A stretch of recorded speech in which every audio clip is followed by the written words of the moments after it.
Welcome to the UNFC Podcast by Satarla, where we'll be discussing the United Nations Framework Classification for Resources from various angles with various experts. Before we dive into the complex, nuanced, and ever-developing world of UNFC, we should probably first explain how we on the podcast got involved with it. So this podcast, though, will focus on UNFC, which is the United Nations Framework Classification for Resources, and various people within its sort of ecosystem, from people who've been involved in the actual application to it, to researchers. And we're going to look at all their viewpoints, which I'm going to guarantee you will differ, and see what they sort of feel about its development, where's it's come from, where is it now, how is it involved in sort of greater EU policy, and where will it head up in the future. I'm Alex Fuentes. My background is as a geologist, and particularly within the world of sort of geospatial and data. And I've been doing that for a few years before joining the team at Satarla. Let's speak to you, Matt, next. Hi everyone, my name is Matthew Grimshaw. My background is I'm an exploration geologist. I've been working for nearly a decade in the industry, ranging from academia through to exploration consulting.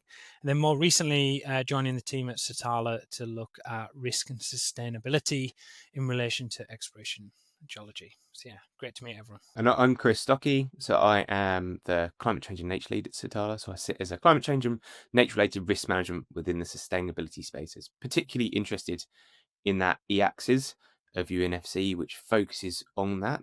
But also in a previous life, I was the Vector project manager on behalf of Satarla. So I managed our involvement in the Vector project, which was an EU Horizon and UKRI co-funded research project that ran over the last 3.5 years. And we led on the impact creation work package of that project. The project as a whole was all about integrating social science and geoscience data to understand fully the environmental, geological and technical challenges to the sourcing of a domestic supply of critical raw materials within Europe. And within that, as is with the case with a lot of the EU Horizon projects that are funded in the mineral space within Europe, UNFC became a big part. So that was our first introduction to the wonderful world of UNFC and what it was, because a large part of that work fell under our jurisdiction of our work package and starting to get our head around how this could be applied in that integration of the different types of data involved, which is how we met the wonderful Alex, who came in to help us particularly with that data piece. Alex, maybe do you want to give us a bit of background into what we did with the data platform and how that got us into some of these UNFC conversations? Sure thing. So I guess because the work packages were dealing with various types of data from, let's say, geological to social science, that's why sort of UNFC was so critical to the sort of assessment of each bit of data. And then what I was doing was building this geospatial portal, which sort of brought together data from, in the end, we focused on Northeast Scotland, but data from various sources. So geological or scientific, sort of scientific data, but also environmental data, social demographic data, infrastructure data, economic data, all these different data types, and the need to sort of have them all sort of given them equal sort of context was basically required, and that's sort of where UNFC was sort of perfect for, because it does take in geological data and sort of assesses it, and that knowledge of, let's say, what's in the ground, but also what is actually technically feasible, what is legal data, what is sort of environmental, etc. This was actually quite difficult to nonetheless put together, because looking at the UK, for example, there's plenty of sort of free open source data, but there's plenty that's not, or there are caveats to its usage, etc. So it sort of brought up a whole complex of bunch of sort of issues, all connected, to do with that.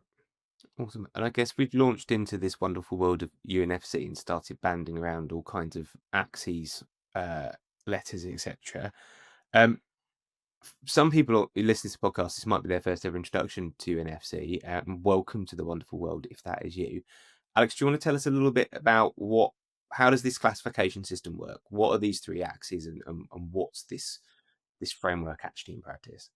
So I think at the base level, like UNFC is there to support sustainable resource management, and it does this by across various resources, which we're going to use in the general sense, not the geological sort of mineral mining term sense, from water to renewable energy, etc.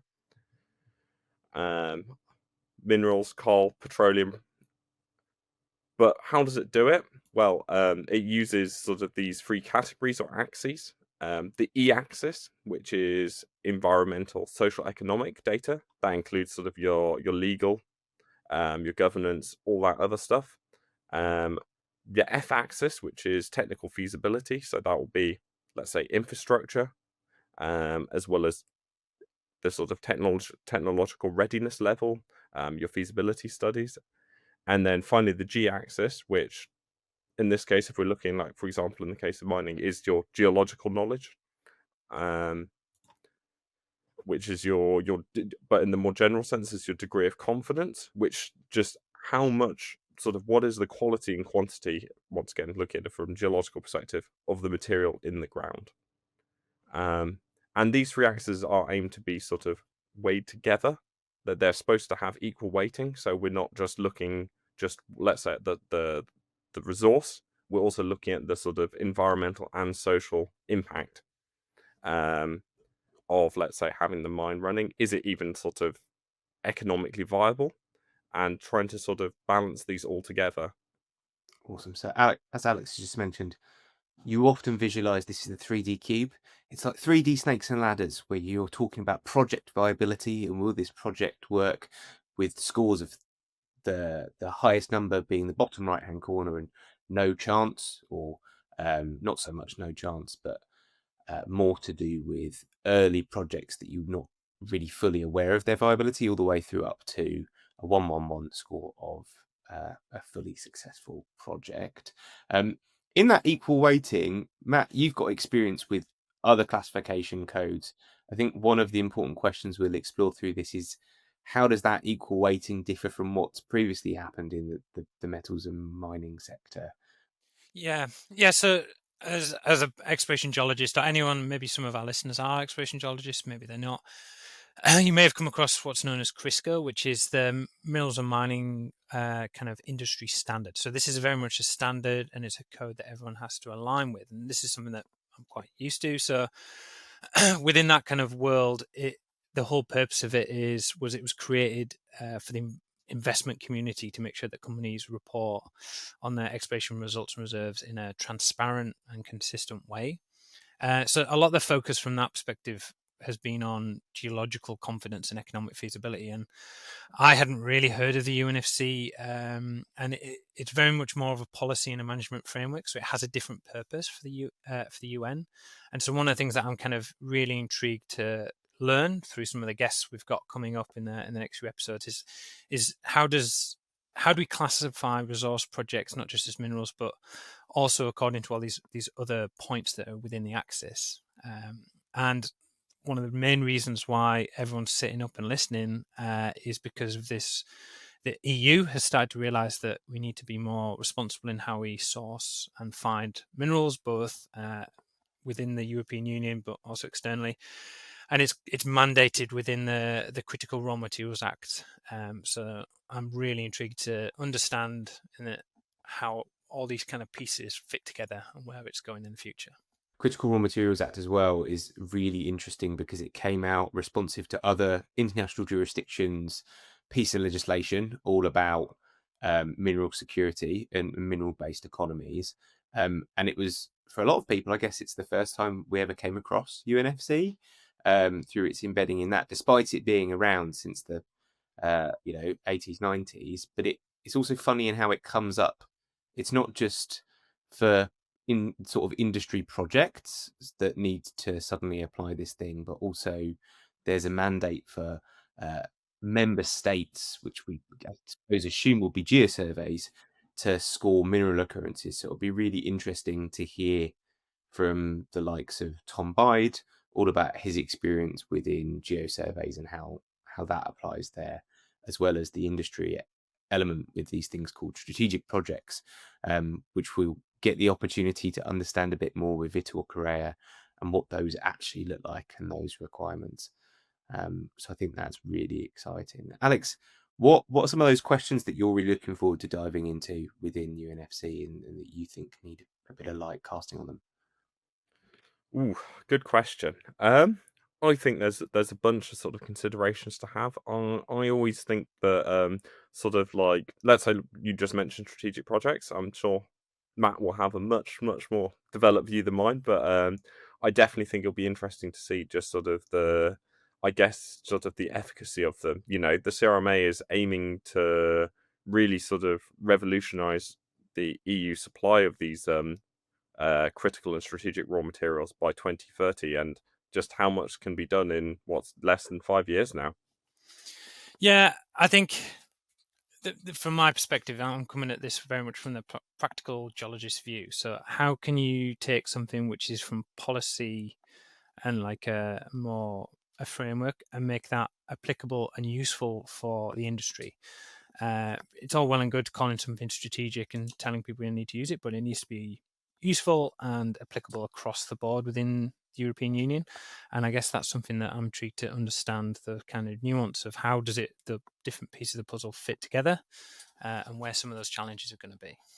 It'll also be nice to see how, experts in that archival data element. So we have Nicole Barlow, CEO and founder of Purple Rock, a company specializing in that long-term management of legacy data and digitization of that for geosurveys, coming on to talk to us about the power that sits behind a lot of these data archives and how to unlock them. So I think that's something we really struggle with, Alex, in our case study.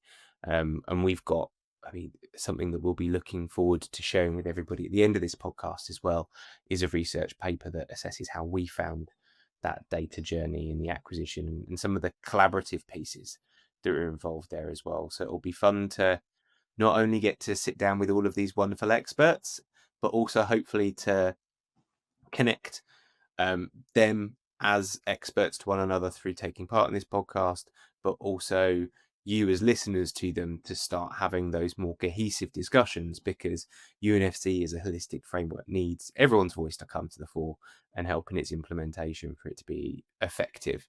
So I think that'll be really exciting as well. And please do see this opportunity as a listener to become engaged in the community of the UNFC, because it's a very friendly community for those who've been researching it, and everyone's always excited to have new voices and expertise join it so that collectively we can come together to use it at its best and what it's meant to help us find a way forwards with. Yeah, no, definitely. I think that sort of collaboration, that holistic viewpoint, does require everyone to be in the same room, and maybe not physically the same room. You know, we exist online now, but very much, yeah, it's a team effort, and I think having that interlink would be lovely. So my final question for you both: what is the one thing that you want to find out by the end of this podcast? Yeah, for me, I think the one takeaway I'm hoping to understand from all the participants is how can UNFC work within the wider industry, particularly in the EU with the importance of the CRMA, to connect with the systems and incentives that already drive mining and exploration. I'm really excited to dig into the e-axis of UNFC. So this is the one that relates to sustainability data. And I think we've already mentioned it in this episode, but a big opportunity within UNFC is to make sustainability a core and equal weighted part of the framework, where other codes perhaps have it as an additional element. So it's a really exciting opportunity to explore how do we make that live up to its full potential in alignment with what sustainability teams are doing the world over, and have that really integrate as a piece of resource and project management moving forwards within Europe and beyond that. So how do we make that maximize its potential and not just be a carbon copy of what already exists in the geology world? For me, I suppose what I'd like to see is sort of see the development of maybe most of all the data story, because there's so much sort of data locked away across Europe, across the EU, and even just outside the EU, let's say. That is behind, it costs money. It has so many restrictions, and honestly, I think with the way we're moving forward technologically, the sort of freer the data, the more opportunity and benefit we can really sort of, as even beyond the realm of UNFC, we can all benefit from. So that would be very exciting to discuss. We're really excited to dive into all of these different perspectives and areas of expertise along this series of podcasts, be them to do with policy, data, experience within geosurveys, supporting strategic projects, or the sustainability angle. We're looking forward to you joining us on our first episode with Vitor Correa, the Secretary General of the International Raw Materials Observatory, to talk to us a bit more about what the Critical Raw Materials Act is, UNFC's role within it, and how it can help shape that domestic supply of raw materials and security within Europe moving forwards. Excited to see you there with us on the podcast and have you join us for this journey. The views, thoughts, and opinions expressed by guests or contributors on the podcast are solely their own and do not necessarily reflect those of the hosts, Satarla and Critical Productions. Any statements made should not be interpreted as endorsements or official positions. Listener discretion is advised.